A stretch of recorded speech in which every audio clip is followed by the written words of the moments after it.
He is a gold mine to political party like Awami League, এবং তাকে recruit করে এবং তাকে দিয়ে এই সমস্ত অপরাধ কাণ্ড কর্ম কন্টিনিউয়াস চালাতে থাকে আর কি। বাট ওর যেটা নেশা হয়ে গেছিল শেষের দিকে সেটা হচ্ছে মানুষের এই যে এনটিএমসিতে যে ছিল, এই জিনিসটা যখন সে ইভেন মেজর অবস্থায় ছিল, লেফটেন্যান্ট কর্নেল হিসেবে ডিজিএফআই তে, সরি র্যাবে ছিল, তখন থেকেই এটার উপরে তার 1-to-1 এর ইয়া ছিল। কারণ আমি একটা, সে যখন লেফটেন্যান্ট কর্নেল, আমি তখন আর্মির ওসিএসইউ, তখন মিলিটারি রিলেটেড একটা কেসে হঠাৎ করে 2টা নাম্বারের ইয়া লাগবে, কল লিস্ট লাগবে। ওরে বলার 15 মিনিটের মধ্যেই মানে ও জাস্ট ফোন করে বললো তার এক স্টাফকে সাথে মানে ওর এতটুকু অ্যাক্সেস ছিল। বাসা থেকে যখন তাকে ফাইনালি তার বাসায় সিজ করা হয়, এনটিএমসির যে একটা ইকুইপমেন্ট যেটা দিয়ে ট্র্যাক করা, এটা ওর বাসায় পাওয়া গেছে। আপনি চিন্তা করে দেখেন, একটা সরকারি একটা জিনিস তার বাসায় ছিল, তার মানে হচ্ছে সে ওখানে বসে থেকে সবাইকে মনিটর করতে পারতো। এখন তার টাকার অংশ দেখে মনে করলাম যে হয়তো সে টাকা পয়সা নিয়ে আমি প্রথমে তারা ভাবতাম যে Zia only power hungry, but actually আমি অনেক আগে মানে কিছু কিছু আছে ইনফরমেশন আছে আগে, অনেক আগে থেকে পেলেও এগুলার সাপোর্টিং না থাকলে ওটা বিশ্বাস করিনি। আমি একবার খবর পেয়েছি যে তার যে মিরপুরে ডিওএইচএস এর যে তার বাসাটা আছে, ওখানে সিসিটিভি লাগানো আছে সবসময়। আমেরিকাতে যখন আসছিল তখন আমার সাথে কথা বলার সময় একটু পরে পরে শুধু সে সিসি ক্যামেরা দেখতো বাসায় সবকিছু সেফ আছে কিনা।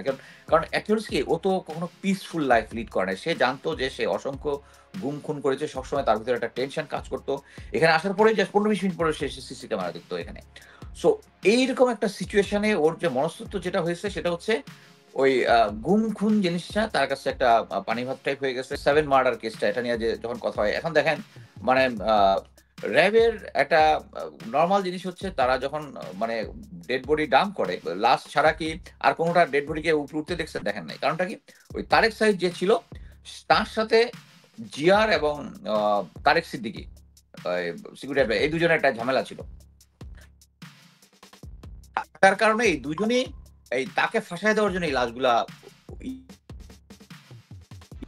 লাশগুলাকে সে সারফেস করে দিয়েছিল। সো এখন তার যে মনস্তত্ত্ব যেটা আছে তার ভিতরে যখন এই লাশগুলো ভেসে আসলো, এটা ছিল হচ্ছে জিয়া এবং তারেক সিদ্দিকীর একটা পরিকল্পনা, যাতে এটা ভেসে আসলেই তারেক সাইদ ধরা খেয়ে যাবে এবং তখন তাকে সিন থেকে আউট করে দেওয়া যাবে। সো ওর মনস্তত্ত্ব যেটা আছে, এবং সে আমার সাথে যখন এই নিউ ইয়র্কে যখন এসেছিল 2019-এর দিকে, তখন এয়ারপোর্টে হোমল্যান্ড সিকিউরিটির সাথে তার একটা মিটিং হয়েছিল। আমি তাকে রিসিভ করতে গিয়েছিলাম। তখন সে আমার 4টা ক্রেট নিয়ে আসছিল বাংলাদেশ থেকে। আচ্ছা, সে যখন তখন আমাকে বলল যে আমেরিকানরা তাকে অফার দিয়েছে যে সে যেহেতু ইন্ডিয়ার সাথে কাজ করেছে এবং ইন্ডিয়ার 7 সিস্টার ওই এলাকায় যে ইনসার্জেন্সিটা আছে এটার সাথে সে বাংলাদেশি পার্টে সহযোগিতা করেছে, এবং ঢাকাতে যত ইন্ডিয়ান অপারেটিভ আছে এদের সবার সাথে তার যোগাযোগ আছে। ইভেন এনটিএমসি তে আমি একজনকে জানি, আমি আরো কিছু এভিডেন্স হলে বলবো, এনটিএমসি তে কাজ করতেছে এরকম লোকজনও আছে যারা র এজেন্ট। সো এই জিনিসগুলো সে ভালোভাবেই জানে। সো এখন জিয়াকে, এই যে জিয়ার যে মনস্তত্ত্ব, যেটা আপনি ওর হাসি দেখেই বুঝেছেন যে এমন একটা ইয়ার চেষ্টা করতেছে, এটা অ্যাকচুয়ালি একটা ইয়ার টেকনিক, এটা একটা ইন্টারোগেশন টেকনিক, মানে সে এটা কাউন্টারের টেকনিকও জানে। সো এখন এট প্রেজেন্ট তাকে যে ধরা হয়েছে, ধরার পরে যে এই মিটিমিটি হাসিটা হচ্ছে আহ তুমি আমাকে ব্রেক করতে পারবে না, এটা হচ্ছে মেসেজ। বাট এখন যে সেট আপটা আছে, আমরা সবাই জানি যে এই আর্মির যতগুলো গোয়েন্দা সংস্থা আছে, আর্মি ইম্পর্টেন্ট যেগুলো, আমরা শুধু মাথাগুলা শিফট করেছি। বাট অন গ্রাউন্ডে যে জিনিসগুলো আছে, অন গ্রাউন্ডে তারা সবাই কিন্তু এই আওয়ামী লীগের রেখে যাওয়া জিনিস। সো তারা অ্যাকচুয়ালি তাকে ইন্টারগেট করবে না। বা আমি যেটা মনে করি, যদি আমরা সিনসিয়ারলি বাংলাদেশের জন্য একটা ভারত মুক্ত করাটা আমাদের একটা মিশন, এই মিশন যদি আমরা করি, তাহলে একটা বোর্ডের মাধ্যমে, একটা গ্রুপের মাধ্যমে তাকে সিস্টেমেটিকলি ইন্টারগেশন করতে হবে। এবং এটা হবে 2টা পার্ট, একটা হচ্ছে তার যে ক্রাইমের যেটার জন্য তাকে প্রসিকিউশনে নিতে হবে, এটার জন্য একটা ইন্টারগেশন, প্লাস হচ্ছে এসপিওনাজ রিলেটেড। কারণ সে ভারতের যত এখানে অপারেশন আছে সবগুলা ও লিঙ্কগুলা জানে। ওর সাথে আমি নাম্বার, আপনি আপনি যদি খেয়াল করবেন যে বাংলাদেশে কোনো ক্রাইসিস সিচুয়েশন হইলে আমাদের ডিস্ট্রাক্ট করার জন্য দেখা হয়তো বর্ডার এলাকায় কোনো জায়গায় মাটির নিচে অনেক অস্ত্র, এবং সবগুলো দেখবেন ওখানে কিন্তু সাথে সাথে জিয়া আছে ওখানে। জিয়ার মাধ্যমে এই জিনিসগুলো কোঅর্ডিনেট করতো। সো সে অ্যাকচুয়ালি দেশের বা ওদের যে সমস্ত অনুপ চেটিয়া থেকে শুরু করে যারা এখানে কাজ করতো প্রত্যেকেই এই র্যাবকে ইউজ করেছে। ইভেন আপনারা যদি ওই নেত্র নিউজের ওই যে আয়নাঘর রিলেটেড যে প্রথম যে ইলিয়াস আলীর যে গুম হওয়া নিয়ে যে ইয়াটা আছে, তখন দেখতেছে এটা সেম সাইট, এবং এতে আমি অ্যাজিউম করেছি প্লাস অন্যান্য ইনফরমেশনে যে ইলিয়াস আলী যেহেতু ভারতের বিরুদ্ধে একটা সোচ্চার কণ্ঠস্বর ছিল, সো ভারতের রিকোয়েস্টে অফকোর্স শেখ হাসিনার নলেজে জিয়া ইন্ডিপেন্ডেন্টলি অপারেশনটা করেছে। সো তার সাথে ভারতের কানেকশন আছে, যত এই হাসিনা রেজিম যত ধরনের অপকর্ম করেছে সবগুলোরই আছে। এবং আমি যেহেতু মানে তার অনেক ফ্রেন্ডই মানে আমাদের অনেক কোর্সমেট তার ক্লোজে গিয়েছে, এবং তার ক্লোজে গেলে যেটা হয় ফোনে যখন কথা বলে ইনফরমেশন গুলো তারা পায়। আমি অ্যাটলিস্ট 3 জনের কাছে কনফার্ম করেছি, সে যখন বলেছে মানে সবসময় তো তার ভালো দিন যায় না, অনেক সময় রেজিমের সাথে সে একটু রোশান হলেও পড়েছে, এরকম সিচুয়েশন আসছে। তখন বলছে মানে সে তো বলছিল আমার আমার এই হেডেক হলে হবে না, আমি তো সবকিছু প্রমাণ রাখছি। সে মানে ফোনে বলছে আর কি, কয়েকটা জায়গায় বলছে যে সে সবকিছু প্রমাণ রাখছে। এবং এই যে প্রমাণ রেখেছে যেটা, এইটাই হচ্ছে সবচেয়ে একটা ইম্পর্টেন্ট, যেটা আমাদের ইন্টারোগেশন করার সময় আমাদের মনে রাখতে হবে। আমরা জানি যে কয়েকদিন আগে তাকে যখন প্লেনে এয়ারপোর্টে পৌঁছায় দিয়েছিল সে যাতে পালিয়ে যায়, এটার কারণটা হচ্ছে এটা আমাদের যতগুলা সংস্থা আছে সবাই জানতো যে তাকে, তা কিন্তু সোশ্যাল মিডিয়ার অ্যাক্টিভিটিস এবং অন্যান্য অ্যাক্টিভিটিসের কারণে সে যখন যেতে পারলো না, তখন তাকে এনে তখন বুঝে ফেলছে তাকে তারা আর পাসপোর্ট মানে বিদেশ যেতে দেবে না। সে যদি বিদেশ চলে যেত তাইলে এই হাসিনা রেজিম এবং যারা প্রেজেন্ট সার্ভিং আছে, ইভেন আমি বলবো যে সেনাবাহিনীর প্রধান থেকে শুরু করে সবার তো সে ফোন কল রেকর্ড করতো। এখন আমরা জানি যে সেনাবাহিনীর প্রধান এই ভারতের কৃপা ছাড়া হয় না। এখন উনার সাথে ওনার যদি কোনো কল রেকর্ড থেকে থাকে তো ওনার তো ভয় পাওয়ারই কথা। সো আমার ধারণা মানে সে সরকারকে এবং ইয়াকেও একটা যেটা মানে সে এই ব্যাপারে খুব স্মার্ট, সে এই সমস্ত এভিডেন্স নাম্বার অফ প্লেসে নাম্বার অফ লোকজনের কাছে দিয়ে রাখছে যে তাকে যদি মেরে ফেলা হয় বা কোনো কিছু হলে আপনি দেখবেন এগুলা সার্ফেস করবে, আমি অ্যাজিউম করি। সো এখন সরকার চাচ্ছে না যে তাকে যদি প্রসিকিউট করে বা কোনো কিছু করে তাহলে কিন্তু এই জিনিসগুলা মানে মনে করো যে তাকে ইন্টারগেট করবে, এখন যারা আছে তারা তো তার সব কলিগ। এখন এই মুহূর্তে হেডগুলো ছাড়া সো এরাও তাকে কি ইন্টারগ্রেট, তারা তো কেউ কোনো কিছু ইন্টারগ্রেট করবে না। সো এই জিয়াউল হাসান ইন্টারগেশন কেসটা আমাদের সরকারকে সিরিয়াসলি নিতে হবে, এটার জন্য একটা আলাদা সেপারেট টিম করতে হবে, এবং তাকে দুইটা ফেজে, একটা হচ্ছে এসপিওনাজ পয়েন্ট অফ ভিউতে আর একটা ক্রাইম পয়েন্ট অফ ভিউতে করতে হবে। এবং হচ্ছে এখন ইন্টারগেশন রিলেটেড যারা করবে তারা সবই আগে জিয়ার আন্ডারে কাজ করেছে বা জিয়ার আশেপাশের লোক, এদের দিয়ে ইন্টারগেশন বা এটা হওয়া মানে আমার কাছে এটা আকাশ কুসুম ছাড়া আর কোনো কিছুই না। প্লাস এখনো সেনাবাহিনীর যতগুলো আছে মনে করেন যে আমি 9 ডিপ থেকে খবর পেয়েছি যে তারা ওখানে ডেপ্লয়েড আছে, কিন্তু brigade commander brigade general Saifullah সম্ভবত 32 লঙ্কোর্স বা সামহার সে এনএসআই তে ছিল আগে, সে নাকি ওই ওখানে পাওয়া যাচ্ছে আওয়ামী লীগের লোকজনের বাসায় অস্ত্র আছে আছে, অফিসাররা যাইতে যাচ্ছে তাদেরকে পারমিশন দিচ্ছে না। কারণ এটা সমস্ত বাংলাদেশে একই অবস্থা, যে যারা আছে ফার্স্ট লেভেলটাকে টপল করা হয়েছে, কিন্তু সেকেন্ড লেভেল যারা আছে এই সমস্ত ইম্পর্টেন্ট জায়গাতে আওয়ামী লীগ যারা লেসপেন্সার যারা তারা কোথায় ছিল, ডিজিএফআই তে ছিল, এনএসআই তে ছিল, র্যাবে ছিল, এই এই এই এসএসএফ এ ছিল, পিজিআর ছিল, এগুলাতে। সো এই লোকগুলা যখনই কোনো একটা জায়গায় আসছে প্রমোশন, এবং এরা সবাই প্রমোশন পেয়ে বড় বড় পোস্টে গিয়েছে, এরা অ্যাকচুয়ালি অলরাউন্ডে। এবং এইটাই কিন্তু আমি মনে করি যে জিয়াউল হোসেনের মিটি মিটি হাসির পিছনে এটাই কারণ, কারণ সে তার জানে যে পুরো আদালতটা এখনো আওয়ামী লীগের, উপরের দিকে কিছু চেঞ্জ হচ্ছে কিন্তু পুরো আদালতটা আওয়ামী লীগের। এবং সে বলছে যে বেসিক জিনিস সে তো জানে, হি স্মার্ট, সে নিজেই বলছে যে আমি এনটিএমসি তে করি, এনটিএমসির কোনো অস্ত্র নাই, কোনো ইয়া নাই, তার মানে হচ্ছে তার কোনো ইয়া নাই। কিন্তু আমরা সবাই জানি যে এই জন্য আই উইটনেস দরকার তাকে প্রসিকিউট করতে হলে, সে কারণ তার আন্ডারে নাই, কিন্তু সে ভার্চুয়ালি র্যাব, এনটিএমসি, ডিজিএফআই সবগুলোকে সেই চালায়। অ্যাকচুয়ালি যার হাতে জিয়ার মতো একটা টুল আছে, সে যখন দেখবে যে I have an option, and general Tarique Siddiqui also a ruthless person, সে যে সমস্ত গুম খুনের পিছনে তো তার ইনভলভ ছাড়া তো হয় না।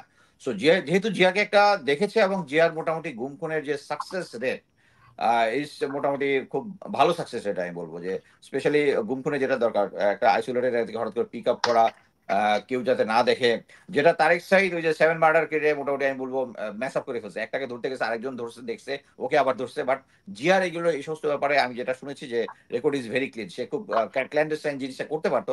এই জন্যই হয়তো তারেক সিদ্দিকী ওই সুমন যেটা বলছে আই বিলিভ ইন 100%, যেহেতু সে আমার কোর্সমেট তাকে আমি চিনি, এবং আই অ্যাকচুয়ালি অ্যাডমায়ার হিম যে আহ, মানে যে জিনিসটা অনেকেই হয়তো বা প্রমোশনটা মনে করি যে জিয়া এখনো যে পালায় যাইতে পারবে না, কারণ একটা জিনিস বুঝতে পারেন তার কাছে এনাফ মানে তার বাসায় যদি 77 মিলিয়নের মতো টাকা পাওয়া যায়, that means there are other amounts also. তার ওয়াইফ আমেরিকা চলে আসছে, হোপ তার সাথে একটা অ্যামাউন্ট গেছে, প্লাস সে যেটা করে সে তো স্মার্ট লোক, সে বিভিন্ন জায়গায় স্ট্যাক করে রাখছে আর কি, আমি যেটা বুঝি বিভিন্ন জায়গায় কখন যখন যেটা কাজে লাগে। সো মনে করেন যারা তার সাথে ইনভলভ আছে, যারা তার সিকিউরিটি দিচ্ছে, দিচ্ছে, যেমন মনে করেন যে তার বাসার যে জলসিটি বাসার মেস ওয়েটারকে একটা ফ্ল্যাট দিচ্ছে, তারপরে রানারকে একটা দিচ্ছে, তার রানার যে সেনাবাহিনী যে ছিল আরো একটা কাকে, তিনজনকে তিনটা ফ্ল্যাট দিয়ে দিচ্ছে, মানে বলছে তার এনাফ আছে, তারা যে কোনো জামাকে দিতে পারে, যে হুম। এর দিতে পারে। তো সো এখন মনে করেন যে সে এত টাকা ইউজ করে যদি যারা তার সিকিউরিটিতে আছে, সে যদি জাস্ট একটা $1 মিলিয়ন যদি কাউকে দিয়ে দেয়, সে তো পালিয়ে যেতেও পারে। সো এই জিনিসটা আমাদেরকে, প্লাস আরেকটা জিনিস যেটা আছে তার সাথে যে ইন্ডিয়ান কানেকশনটা আছে, বাংলাদেশ যদি সিরিয়াসলি তাকে ইন্টিগ্রেশন করে তাকে ভিতর থেকে এই তথ্যগুলো বের করতে চায়, ইন্ডিয়া উইল বি অ্যালার্মড। এবং আমি অ্যাকচুয়ালি লাস্ট টাইম যখন ইউএসএ তে আসছিল, আমি তাকে বলছিলাম যে তুই মনে রাখিস, you may be kill by the Awami League, আমি এটা তারা বলছিলাম। এর সাথে হচ্ছে এখন হচ্ছে ইন্ডিয়া, মানে তার ইন্ডিয়ার সাথে যেহেতু সে কাজ করছে, এন্ড ইন্ডিয়া ইজ অলসো মানে থ্রেট ফর হিম। সো এরকম সিচুয়েশন যখন থাকে, ইন্ডিয়া থেকেও তাকে একটা কিলিং এর অ্যাটেম্প আসতে পারে আমি অ্যাজিউম করি। আর যে কোনো সময় যে কোনো সিচুয়েশনে টাকার বিনিময়ে আমাদের লোকজন যে সোল্ড হয়, এটা তো আমরা দেখছি। সো তার যে সিকিউরিটি সিস্টেম আছে, এটাকে অবশ্যই আমাদেরকে এনহ্যান্স করতে হবে, আদারওয়াইজ আমি এখনো বিশ্বাস করি যে সে যে কোনো সময় একটা অঘটন ঘটাতে পারে।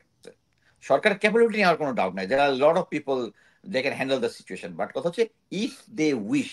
বাট আমি যেটা এজিউম করি, ওই যে সুমন যেটা বললো, যে সবারই সবকিছু তার কাছে ধরা আছে, এবং এটা নাম্বার অফ সোর্স থেকে কনফার্ম করা যে তার এই সমস্ত জিনিসপত্র বিভিন্ন জায়গায় সে ওয়ার্ল্ডের বিভিন্ন জায়গায় সেট করে রাখছে লোকজনকে, তাকে তার এগেনস্টে কোনো কিছু হবে, ওই জিনিসগুলো সার্ফেস করবে। সো সরকার আসলেই সিনসিয়ারলি এটা কিছু করতে চাচ্ছি না, এটার উপর নির্ভর করে, বাট তাকে ইন্টারগেশন বা হ্যান্ডেল করার মতো লোক আছে। কিন্তু এই মুহূর্তে যারা বিভিন্ন পদে আছে, এনটিএনসি বা জয়েন্ট ডিরেকশন সেলে যাদের অথরিটি আছে, তারা করবে না, কারণ তারা তাদের নিজের লোক। এটার জন্য করতে হবে একটা সেপারেট করতে হবে, সেপারেট একটা টিম গঠন করতে হবে, যে তাকে সিটিকে ইন্টিগ্রেশন করবে। এটা ক্যাপাবিলিটি আছে, কিন্তু ইচ্ছা হচ্ছে ইম্পর্টেন্ট জিনিস, ইচ্ছা থাকলে হবে। শেষ মন্তব্য একটাই, আমি এবং সুমন দুজনেই আমরা খুব প্রচন্ড ব্যথিত যে সেনাবাহিনীর লোকজন এইরকম গুম খুনের সাথে জড়িত, যারা অ্যাকচুয়ালি এই জিয়া জিয়াই আহ, একটা আমি যেহেতু দুজনেই কমান্ডো কমিউনিটির কমান্ডো থেকে অনেক অফিসার সৈনিক এদেরকে র্যাবে নিয়ে গেছে, নিয়ে গিয়ে এদেরকে খুনি বানিয়েছে তার মতো। আমরা অ্যাকচুয়ালি এই সিচুয়েশনটা যেন ফিউচারে আর কখনো না হয়, যাতে এটার ব্যবস্থার জন্য আমি মনে করি যারা এই এই জিয়ার পাল্লায় পড়ে এই সমস্ত জায়গায় এসেছে, এবং অবশ্যই তাদেরকে আমি নির্দোষ বলতেছি না, তারা তো আহ, তাদেরকে নিশ্চয়ই যে প্রলোভনটা দেখাইছে, প্রলোভিত হয়েছে, এই প্রলোভিত হওয়ার কারণে বাংলাদেশ সেনাবাহিনীর মানে সুনামটা ভুলুণ্ঠিত হয়েছে। এখন আমাদের একমতো একজন একটা মনে করেন একটা মেজর জেনারেলকে হেলমেট পরিয়ে এভাবে নিয়ে যাচ্ছে, এটা একদিক দিয়ে আমাদের খুশি লাগতেছে, but at the same time যে একটা এই র্যাঙ্কে তো সে ছিল, যেভাবে এই র্যাঙ্কটা পাক, এই র্যাঙ্কের একটা অবমাননা হচ্ছে। এবং ফিউচারে যেন এরকম না হয়, এই জন্য আমি মনে করি যারা এরকম গুম খুনের সাথে জড়িত, এই ইনভেস্টিগেশনটা একটা সিনসিয়ারলি করার পরে আহ প্রমাণিত হই, আমি আইনের মধ্যে সবকিছু দিয়ে যাচ্ছি, যারা এই গুম খুনের সাথে জড়িত, they should get the capital punishment. এবং এইটা থেকেই আমাদের মধ্যে একটা, বাকি যারা আছে তারা ফিউচারের জন্য সাবধান হবে, যে এই ধরনের কেসে রাজনৈতিক সরকারের অধীনে এই ধরনের খারাপ কাজ করতে যাওয়াটা, গুম খুনের মতো করে যাওয়াটা একটা গর্হিত অপরাধ। এবং মনে করেন যে ইভেন জিয়াউল আহসানের একটা সমর্থক গোষ্ঠীও আছে আর্মিতে।